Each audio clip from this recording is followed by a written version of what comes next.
At our golden wedding anniversary, my husband announced he was divorcing me, and our 2 sons applauded.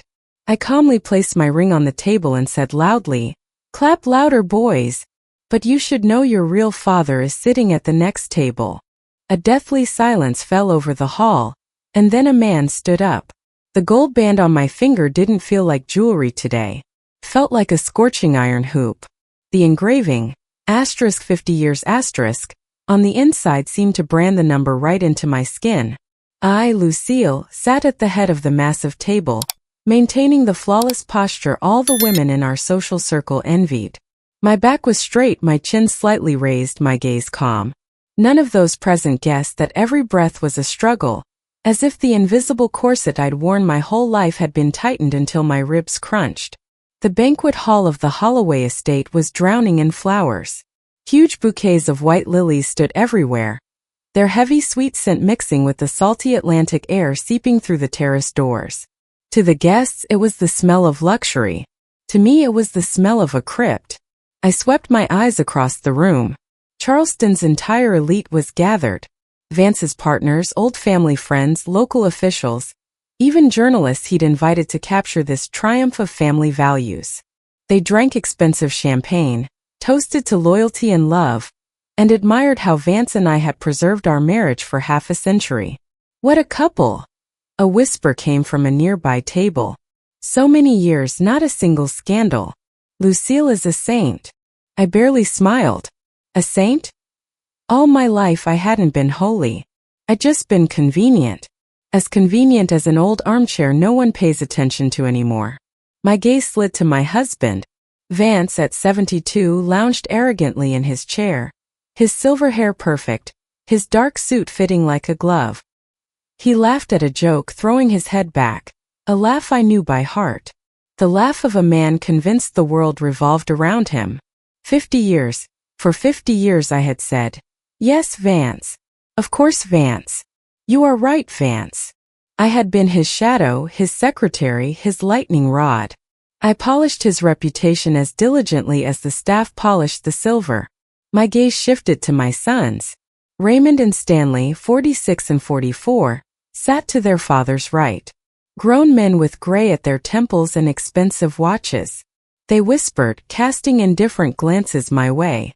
To them, I was a piece of furniture, necessary for the background but useless.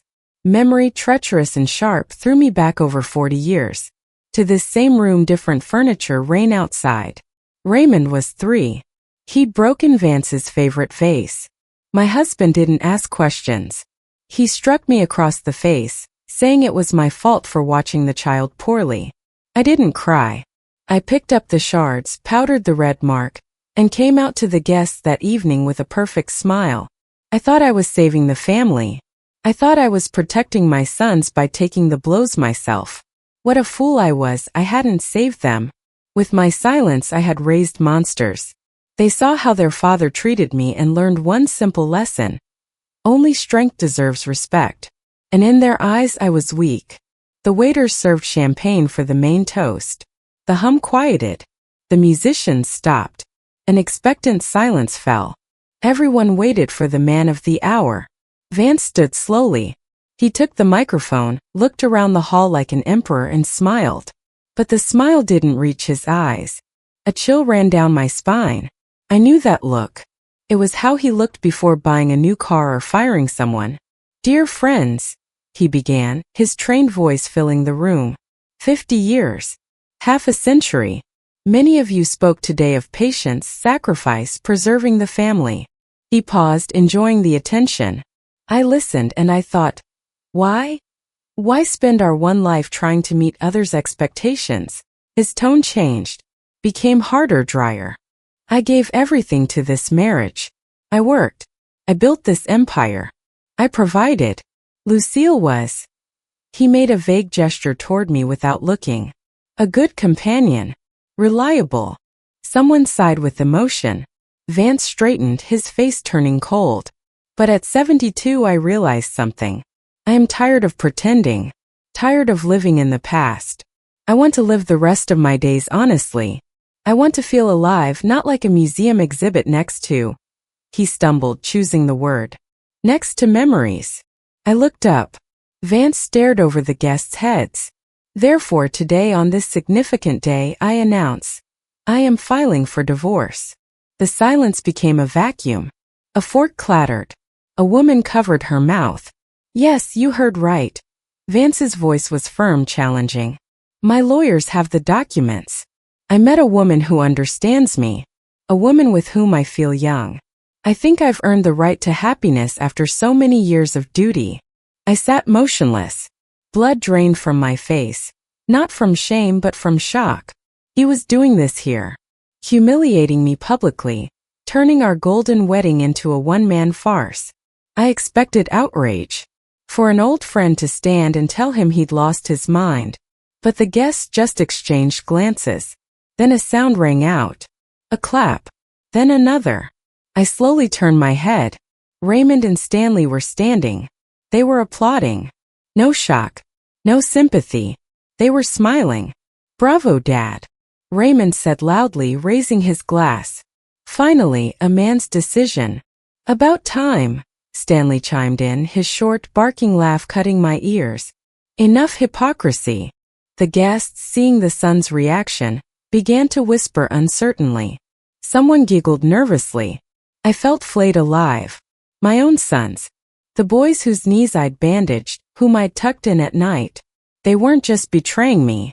They were enjoying my humiliation. Vance nodded contentedly and sat, draining his glass. He didn't even look at me. The old thing was discarded. A new life had begun. Stanley leaned close, his breath hot with cognac. Well, Mom, he whispered, venom dripping. Finally, we won't have to pretend we respect you. I stood up abruptly, nearly knocking over my chair. My legs trembled, but I forced myself to walk, not to run. Running would be defeat. I walked through the hall, not seeing faces, not hearing whispers, feeling Stanley's burning gaze on my back. I pushed the heavy glass door and burst onto the terrace. The cold Atlantic wind hit my face, drying the sweat on my brow. Here in the dark, away from crystal chandeliers and fake smiles, I finally let myself breathe. I gripped the stone parapet until my knuckles turned white and bent double. The first sob tore from my chest. A crack, a howl of a cornered animal. I wasn't crying about the divorce. The divorce was deliverance. I was crying for the 50 years I'd laid on the altar of the Holloway family. For the 20-year-old Lucille I'd killed. The girl with a long braid who loved poetry and dreamed of teaching. Memory threw me back to the summer of 1974. The smell of wet asphalt, rain on a tin roof. Arthur. His rough, warm palms smelling of earth and pine resin, his quiet voice. Asterisk, Lucille, don't go. We'll manage. To hell with their money. Asterisk. But I'd been afraid. Afraid of my parents' anger, of poverty, of shame. I chose prudence. A golden cage, thinking I could learn to love the jailer. Then the boys were born and I committed my second crime. I decided to give them everything I didn't have. Status. A name. Pride. I lied from day one. I lied to Vance, letting him play patriarch. I lied to myself, calling it for the children. I endure this for the children. I whispered at night when Vance returned smelling of strange perfume. And here they were. Those children. Applauding the man humiliating their mother. They weren't just like Vance. They were worse. Vance was honest in his cruelty. The sons grew on my love like parasites and now laughed at the empty shell. Another sob twisted me. I slid to the cold stone floor. I didn't care about the dress, the hair. I felt dirty from the inside. Asterisk, I did this. I molded these monsters. I was silent when they were rude. Silent when they laughed at poor classmates. I thought they'd outgrow it. But it was my silence that gave them permission. Asterisk. The wind fluttered my dress, but the cold no longer penetrated. Inside, where a fire of pain had raged, something else formed, cold, heavy, clear. Emptiness. I stopped crying suddenly. I wiped my face, stood up. My legs no longer trembled. My head cleared. I looked at my reflection in the dark glass door. An old woman with runny mascara and red eyes. But in those eyes there was no more fear. There was the emptiness of scorched earth. I looked at my hand. The golden ring gleamed dully. For 50 years I'd worn it like a shackle. You want freedom, Vance? I whispered to the void, my voice hoarse but firm. You'll get it. But not the kind you're counting on. I could no longer protect this lie. The Holloway legend was a rotten house on a swamp. Let them see their foundation. I took a deep breath, straightening my shoulders. I felt strange, as if I'd died and been reborn in the same minute. No more fear. No shame. Only cold determination to finish this. I would burn it all down. Let the fire cleanse this place. I turned to leave but lingered. Something made me look at the garden below. There, among the trimmed bushes, a silhouette stood against the light gravel path. A man, hands in an old jacket's pockets. He wasn't looking at the banquet hall. He was looking up at the terrace. At me. My heart skipped. I'd recognize that figure anywhere. The slight stoop. The calm, patient posture of a man who knew how to wait. Arthur. He wasn't on the guest list. No one invited him. But he was here. The only person who didn't applaud my humiliation. The only one who knew the real me. The only one with the right to judge me but who never did. He stood in the shadows like a silent reproach. A living reminder of what I'd lost and betrayed. But looking down at him, I didn't feel guilt. I felt the last puzzle piece fall into place. Fate hadn't brought him here by accident. The time had come. I threw open the doors to the hall with both hands. The sharp slam made heads turn. I walked in differently than I'd walked out. That stoop shuffle was gone. Now, every heel strike on the parquet drove a nail into the coffin of our former life. The hall buzzed like a disturbed hive. Conversations died as I walked through. I didn't lower my head. I had nothing left to hide. Vance wasn't sitting. He stood at the table's edge, whispering into the ear of a young woman in a shiny champagne dress. Vanessa, his 25-year-old secretary. He'd known about her for 6 months. I'd known too and remained silent. Now that silence felt like a crime against myself. My son stood nearby, sipping cognac, watching their father. Seeing me, Raymond rolled his eyes. "Oh, she's back," he said loudly to Stanley. Now begins Act 2. Tears. Pleading. Asterisk. I gave you my best years. Asterisk boredom. Stanley chuckled. Let her speak. A woman needs to let off steam. Maybe offer her a sedative. I heard every word. Before, they would have wounded me to the core. Now they bounced off like peas off a wall. I walked right up to the table. Vance noticed me, turning his head lazily. Irritation and disgust filled his eyes. Lucille, don't make a scene, he hissed. Everything's decided. My lawyers will contact you tomorrow. Go sleep it off. You look terrible. Vanessa stared curiously, a predator assessing wounded prey. I didn't answer. I slowly raised my left hand. My fingers didn't tremble. I grasped the gold band. It slid off surprisingly easily, as if it wanted to leave. The room fell completely silent. Even the music seemed muffled. I placed the ring on the snow-white tablecloth, right before Vance's glass. It hit with a dull thud, quiet, but in the silence it sounded like a gunshot. Vance frowned. And what is this gesture? Think I'll cry? Keep it. Pawn it when the money runs out. The sun snickered. I looked up. My gaze was dry and clear. Clap louder, boys, I said. My voice didn't tremble. It rang out, filling the hall. You're so proud of your father. Raymond stopped laughing. Stanley's smile slid off. They felt the change. Their mother had never used such a tone. But know this, I continued, every word a stone dropped in water. Your real father is sitting at the next table. Right there. I didn't point. I just shifted my gaze. A deathly silence hung, so dense you could hear the clock tick. Guests froze. Vance slowly turned his head. Vanessa stepped back. Mom, are you drunk? Stanley asked hoarsely, fear ringing in his voice. What are you talking about? And then a man stood up. He'd been sitting in the shadows at the farthest table. He rose slowly without fuss. He wore a simple, not new gray suit. His face was weathered, His hands large, working class, with earth ingrained in the skin. Arthur. He stepped into the chandelier light. He didn't look like a romance novel hero. He looked like a tired man who'd carried an invisible burden all his life and finally had the chance to drop it. He walked toward the main table not as an invader, but as a man coming to collect what was his. In his dark amber eyes there was no gloating, only infinite sadness and calm. He looked only at me. The guests parted. A strange strength emanated from him. The strength of the earth. The strength of truth needing no embellishment. Vance froze, red blotches appearing on his face. He recognized him. Of course he did. The gardener. The one he'd always considered dirt under his feet.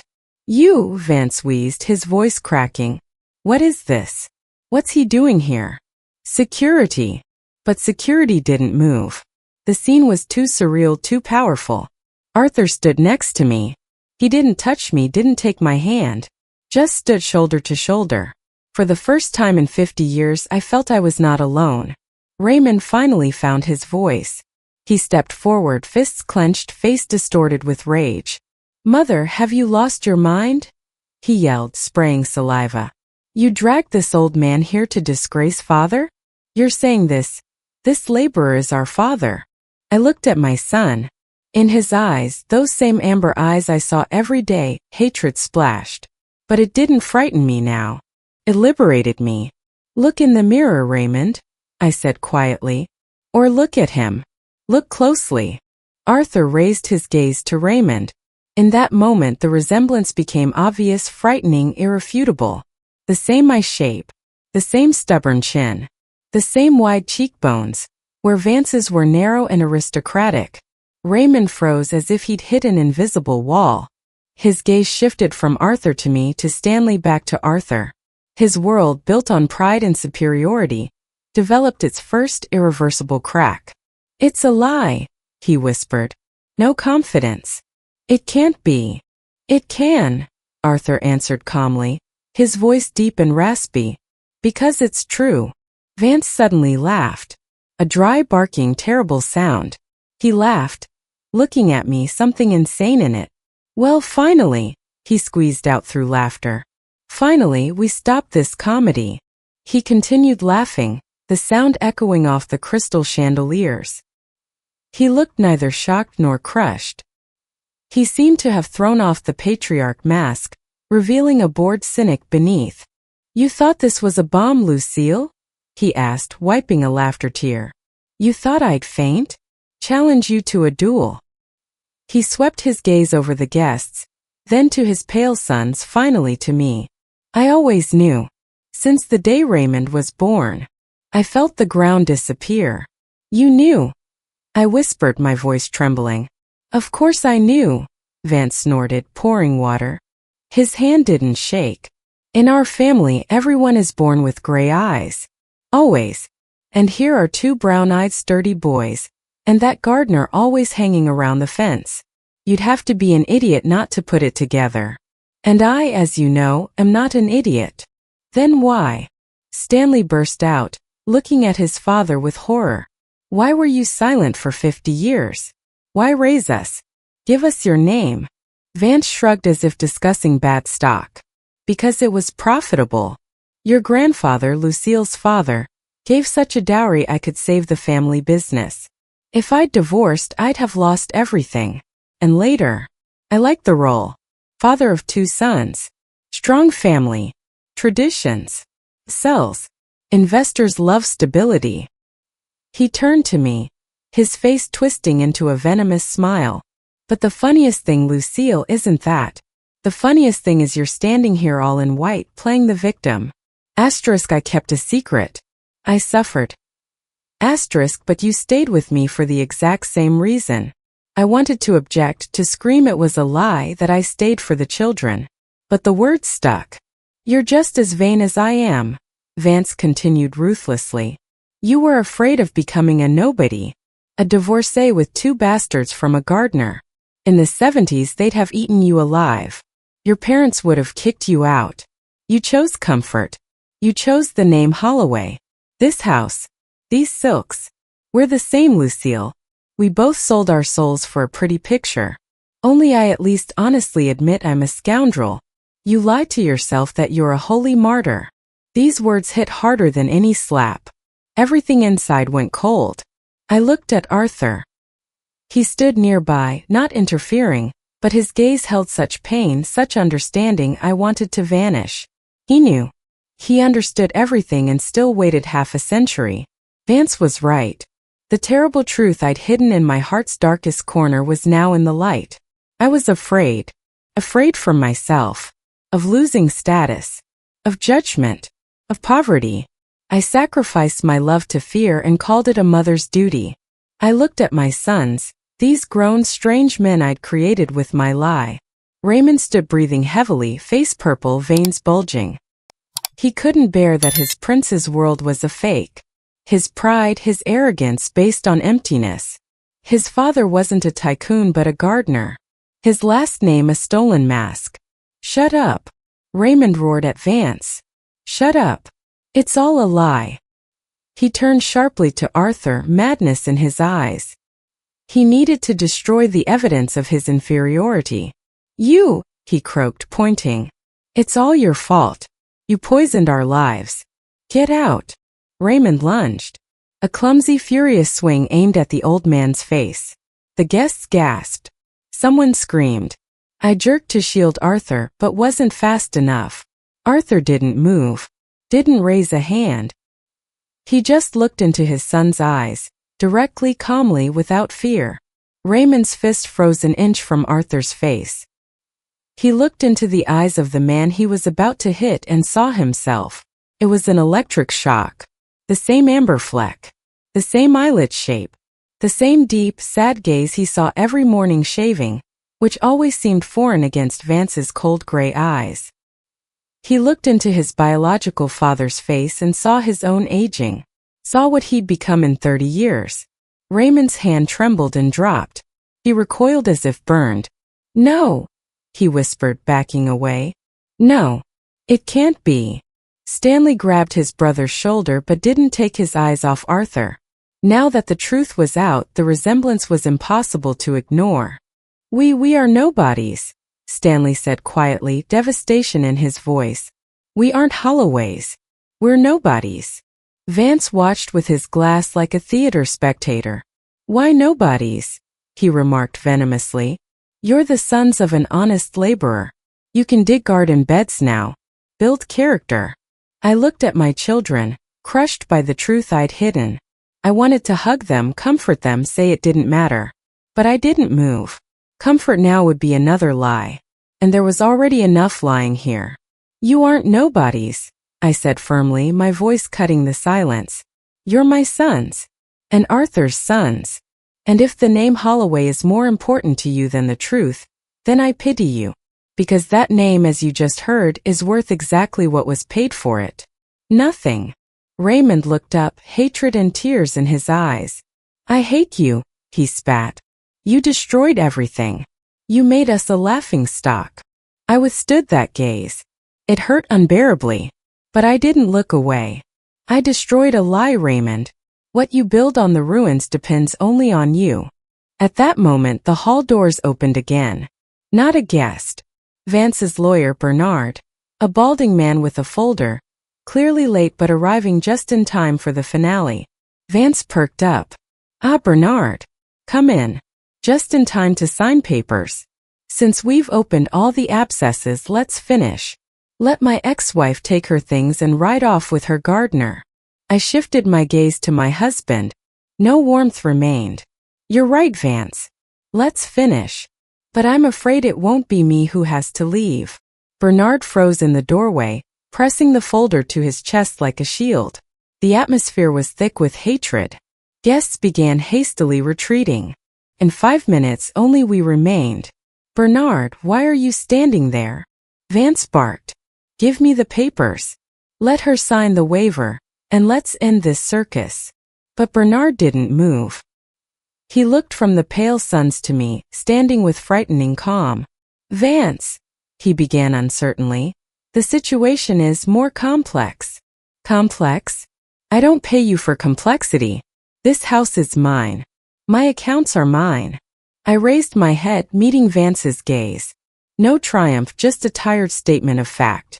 Vance, did you forget 1974? Who insisted on a strict prenuptial agreement? Your father. He was so afraid a penniless daughter-in-law would snatch a piece of your fortune. He prescribed separate property for everything acquired before marriage or inherited. Vance froze. Panic flickered in his eyes. So what? I earned all this. You earned the money, Vance. But this house, the Charleston estate, did you forget whose it was? I swept my hand around the hall. My father, Nicholas Sterling, bought this land and built this house in 1968. He gifted it to me for the wedding, executed the deed to me personally, so your creditors couldn't take it when your business was shaky in the 90s. Remember? Silence hung, more terrible than before. Vance turned pale. He remembered. And not just the house. My voice was even a sentence. The land, the stables, the guest cottages, even the art collection my father gathered. All of it is my personal property under your own contract. I turned to Bernard. Am I right, Bernard? The lawyer swallowed and nodded. Absolutely right, Mrs. Holloway. According to Section 4.2 of the prenuptial agreement and the property deeds from 1995, the estate is your sole property.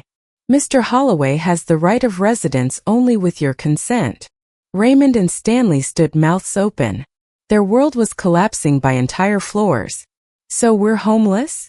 Stanley stammered. You're grown men, I answered coldly. You have your own apartments, cars. But this house is mine. And I don't want to see people in it who despise me. Vance grabbed his chest, theatrical but with real fear. Fear of losing the scenery. You wouldn't dare. Lucille, come to your senses. 50 years, I nodded. 50 years I endured enough. You have 1 hour to pack. Then the final period. Vanessa, the young mistress who'd watched the empire collapse, suddenly came alive. Her predator's mind calculated. An old husband, hysterical stepsons, a citywide scandal, and no main prize. The house wasn't his. She didn't need a bankrupt beggar. She silently took her purse. Nessa. Vance turned to her, seeking support. Nessa, tell her. Vanessa looked at him as at empty space. Sorry, Vance. I don't need problems. She turned on her heels and left, the door clicking shut. Vance stood alone, without a wife, a house, a mistress, or his son's respect. They now looked at him as a loser. I didn't smile. It wasn't funny. I felt nothing. I looked at Arthur. He stood aside, calm and unshakable. He didn't rejoice. He just waited for me to finish taking the trash out of my life. Get out, I said quietly. What? Raymond asked, not believing. Get out of my house, I repeated louder, rising. All three of you. You have an hour. If you're not gone, I'll call the police. Bernard will confirm my rights. I turned toward the terrace for fresh air. This hall smelled of decay. I didn't make it to the doors. A heavy hand landed on my shoulder, not roughly but fussily, ingratiatingly. Vance stood before me, his face sunken, aged 10 years and 15 minutes. Animal fear filled his eyes. Lucille, wait, he muttered. We need to talk. Without witnesses. The library, please. That please sounded unnatural, like a foreign language. I looked at his hand, then at Arthur. He nodded barely. Go. I'm here. I headed to the library, dark, smelling of old leather and cigars, Vance's sanctuary. I'd only entered to bring tea or call him to dinner. Now I entered as the mistress, inspecting property before demolition. Vance closed the heavy oak door, leaning against it as if walling off reality. Lucille, he began, voice trembling. What is this scene? What mistress? It's a midlife crisis. A devil in the ribs. You're smart. You understand. He took a step, extending his hands. 50 years, Lucille. We've been through so much. Are you really going to cross it all out over one stupid speech? I was drunk. I wanted to show off. Forgive me. Let's forget this evening. I'll kick her out. We'll go to Martha's Vineyard like you wanted. I looked at him and felt a strange lightness. All my life I'd feared this conversation, feared his anger, his leaving. Now I saw a pathetic old man bargaining for his comfortable old age. "Sit down, Vance." He obediently sank into his favorite armchair. I remained standing. "You think this is about the mistress? Or your speech?" I asked. "No, Vance. It's not." I walked to the window where the ocean roared. "You talk about 50 years. Let's remember. Remember 1982 when I fell down the stairs and broke my arm? You pushed me because I forgot your suit. Remember 1990 when you forced me to have an abortion because a third child wasn't in the budget, then bought a new Mercedes a week later?" Vance winced. "Why dig up the past? Let bygones be bygones." "I'm not digging. I'm tallying the bill. I was your buffer, Vance. I softened your blows. I smiled at partners you swindled so they wouldn't sue. I lied to the children that Dad is tired when you came home drunk and yelled. I erased you from their memory and painted a new, kind, noble you." I turned to him. "I did it not for you. I did it because I was afraid to admit my life was a mistake. Afraid to look in the mirror and see emptiness. But today I looked. And do you know what I saw?" Vance looked at the floor. "I saw a woman I like. A woman capable of telling the truth. A woman you hate because she's stronger than you. I'm leaving not because you found another. I'm leaving because I finally found myself." The library door burst open without a knock. Raymond and Stanley stood on the threshold, recovered from shock. Fear turned to aggression. "Enough poetry," Raymond barked. "Dad, are you letting her lecture you?" "Mom, let's get down to business. Suppose the house is yours, but the money in Dad's accounts is ours. Inheritance. The business shares. We worked there for years. You have no right." They stood before me, grown men in expensive suits demanding their toys. They didn't care about divorce, feelings, the truth of their birth. They needed guarantees their trough wasn't shut. I looked at them with deep, all-consuming sadness. "You didn't understand anything." "Understood what?" Stanley snapped. "That our mother slept with the gardener? Thanks. Now let's discuss compensation for moral damages." I shook my head. "I gave you a name, an education, a start millions dream of. I lied for you for 50 years. I sold my conscience so you could feel like princes." I paused. Only Vance's heavy breathing was heard. "But I can't give you a soul, boys. I don't have that. And neither, it seems, do you. Don't you dare lecture us." Raymond flared. "You're a traitor. You betrayed father, the family. You're a liar." "I gave you everything I had," I interrupted, metal in my voice. "I have nothing more. No money. No house. No sympathy." I walked to Vance's desk, moved a paperweight a centimeter. That small, possessive gesture enraged Raymond more than any words. "You'll regret this," he screamed, clenching fists. "You'll die alone. No one will bring you a glass of water. Traitor." I looked him straight in the eyes. Before I would have cried, comforted, begged for forgiveness. Now I looked at him like a stranger being rude in line. I didn't flinch. "Get out," I said simply, quietly. "What?" I raised my hand, pointed at the door. My finger didn't tremble. "Get out of my house. All three of you. Time's up." Vance raised his head, pleading. "Lucille, where will I go?" "It's night." "To a hotel, Vance. You have money. You said you earned it. Go spend it." I turned to the window. The audience was over. Behind me, shuffling feet, angry sniffing, heavy sighs. They were leaving, expelled from the paradise they'd turned into hell. When the door closed, I leaned my forehead against the cold glass. I didn't feel victory's joy. I felt I'd buried 3 close people. But with grief came relief. The air was cleaner. I was alone. And for the first time in 50 years, loneliness didn't frighten me. Promise peace. 6 months. 182 days since that evening. I sat on the porch of my new house, a small cottage drowning in greenery, hundreds of miles from the city. No marble. No crystal. Just the smell of wood, dried herbs, old books, and real living silence. I looked at my hands.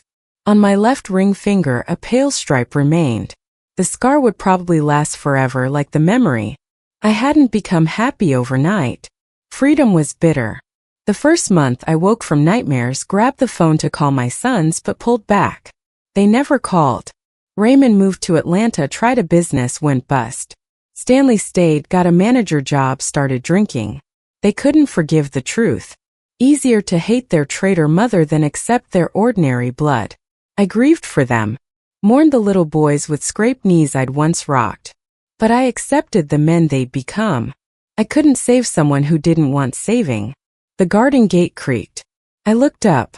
Arthur was by the fence, fixing a leaning picket in his worn jacket. He visited a couple times a week, helped fixed mowed. We didn't live together. I'd told him, Arthur, I can't. I was someone's wife, mother, shadow for 50 years. I want to be myself. Just myself. He understood. Didn't pressure. Didn't demand. Didn't rush. He was just there. Did I love him? I didn't know. That youthful fire from 1974 was gone. Only warmth remained. Deep, calm warmth. And gratitude that he'd waited, that he didn't judge, that he saw a human being in me. He finished, wiped his hands, walked to the porch. There you go, Lucille, he said, smiling into his mustache. Now it won't fall. It'll stand another 100 years. Thank you, Arthur. Sit. Tea's still hot. He sat on the porch step, not taking the armchair next to me. Still keeping distance, giving space. We sat in silence, watching the sunset. Pink and gold. No dramas. Just evening. Just life. You know, Arthur said suddenly, looking at his hands. Back then at the wedding I thought you wouldn't go through with it. Thought I'd come, look at you one last time and leave.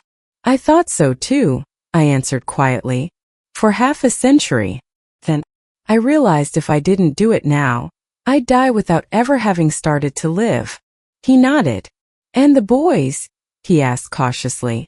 Haven't called. I shook my head. No. And they won't. They chose their path. I let them go. That was the hardest part. Letting go.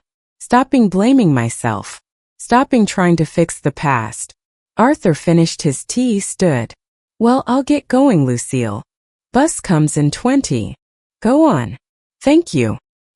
He lingered a second, as if to say or do something, but only waved and walked to the gate. I watched him disappear around the bend. Alone again, but this loneliness wasn't empty. It was full. It was my own. I picked up a book from the table, a volume of poetry I'd loved in youth, the one Vance called depressive trash. I opened it randomly. The pages smelled of old paper and time. I began to read aloud quietly for myself.